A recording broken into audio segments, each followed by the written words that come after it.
Imagine being just 14 years old. You're bright, quiet, and by all accounts living a normal life. One Friday morning, you leave home as if you're going to school. But instead of attending class, you buy a one-way train ticket to London. Security cameras capture you walking confidently out of one of the busiest railway stations in the United Kingdom. And then, you vanish. No confirmed sightings, no phone calls, no ransom demands, no answers. More than a decade later, Andrew Gosden's disappearance remains one of Britain's most haunting unsolved missing person cases. Tonight, we'll examine every known fact, the investigation, and the theories that continue to divide experts and the public alike. Before we begin, if you enjoy true crime, disappearances, and unsolved mysteries, subscribe and turn on notifications. Every week, we explore real cases from around the world with respect for the victims and a focus on the evidence. Andrew Gosden was born in England and lived with his family in Doncaster, South Yorkshire. Friends and relatives described him as intelligent, polite, and independent.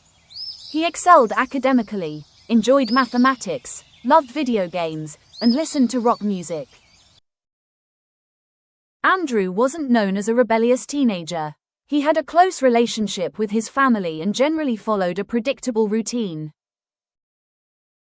Every weekday, he walked to school, attended his classes, and returned home in the afternoon. Nothing in his behavior suggested he was planning to run away or disappear.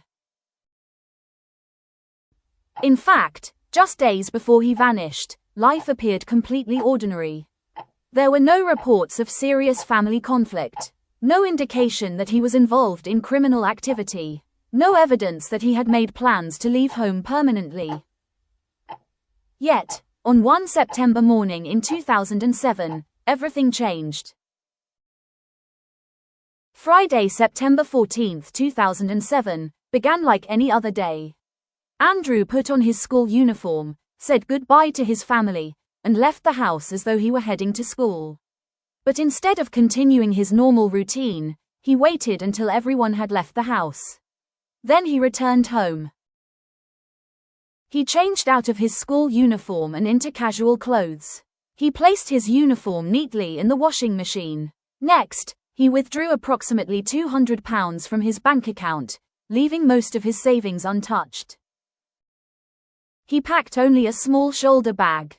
He left behind his passport, his PSP charger, and many personal belongings. Then he walked to Doncaster railway station. At the ticket counter, the clerk offered him the option of purchasing a return ticket to London for only a small additional cost.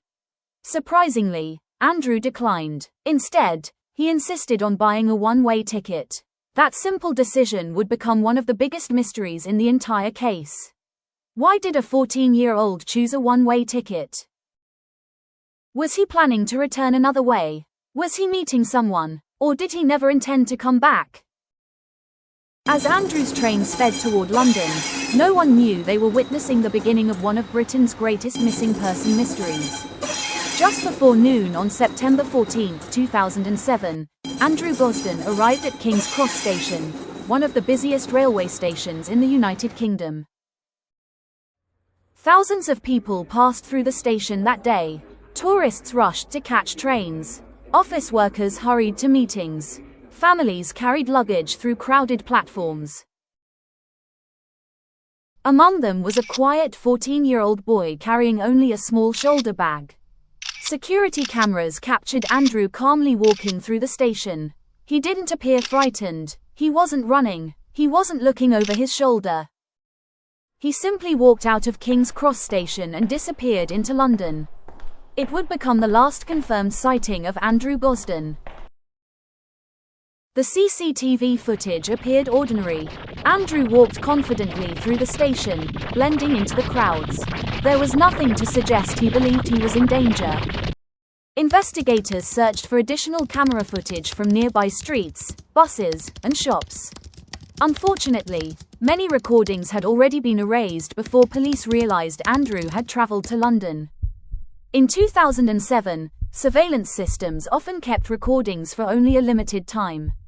By the time detectives began reviewing footage, many potential clues had disappeared forever.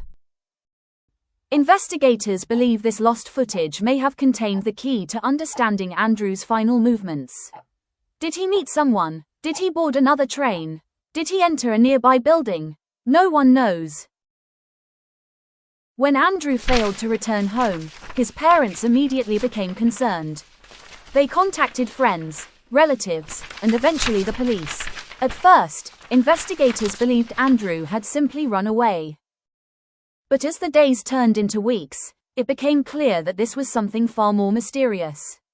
Detectives traced Andrew's bank withdrawal. They confirmed he had purchased a one-way ticket to London. They located the CCTV footage showing him leaving King's Cross station. Hundreds of officers followed potential leads. Thousands of missing person posters were distributed across the country.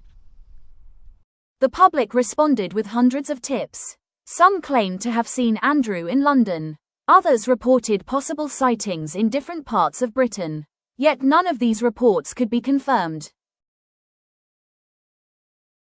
As the investigation continued, Andrew's family began raising concerns about opportunities they believed had been missed. They questioned whether CCTV footage could have been collected sooner. They wondered whether additional witnesses might have come forward if the search had expanded more quickly. Over the years, police reviewed the case multiple times and followed new leads whenever they emerged. Despite these efforts, Andrew's trail always seemed to end at King's Cross station. His parents never stopped searching. They continued to appeal to the public, hoping that someone, somewhere, might remember seeing Andrew that day. Every anniversary brought renewed hope. Every new lead raised the possibility that the mystery could finally be solved. But the answers never came. More than 17 years later, Andrew Gosden's disappearance remains unsolved. Yet investigators have never stopped searching for the truth. In the final chapter, we'll examine the leading theories, later developments in the investigation, and the question that still haunts Britain today. What really happened to Andrew Gosden after he walked out of King's Cross station?